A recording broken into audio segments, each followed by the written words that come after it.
আসসালামু আলাইকুম। আমি ফাসিটের থেকে আসছি। আমার নাম ইকরামুল হোসেন। আমি ফাসিটে কাজ করি।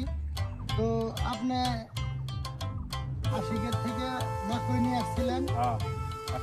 ফাসিটের বাদশা মাকড়। তো মাকড়টা কেমন হয়েছে আপনি একটু বলেন। মাকড়টা খুব সুন্দর মাকড়। এই মাকড়টা আমি সার ব্যবহার খুবই কম দিচ্ছি। আমি বেডে খেত করছি তো, ওই যে বেডে খেতে আমাদের যত্ন করছি, মাকড় আমাদের যত্ন করি। হ্যাঁ, খালি অল্প ইউরিয়া দিচ্ছি, 1.5 ফিট কিছু দিচ্ছি না, কিন্তু মাকড় মোটামুটি 20 কুইন্টাল উপর হবে। এই মাকড় বাদশা মাকড়, বুঝছেন? এই মাকড়টা উপরে মাকড়ই হয়। তো আগামীতে আপনার আশেপাশে যেগুলো খেতিয়ক আছে ওনাদেরকে বলবেন এই মাকড়ের সাহায্য কম লাগে। কলাগুলো ভালো সাইজ, ভালো হয়। এরকম ধরনের কলা হয়েছে। একটা কলার মধ্যে ভালো প্রোডাকশন।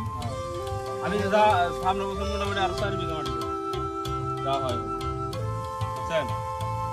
4 বিঘা মাটি করবো। এবার মোটামুটি 2 বিঘা মাটি করছি তো, 2 বিঘা মাটি করছি এই মাকড়টা। হ্যাঁ, সামনে বছর 4 বিঘা করবো।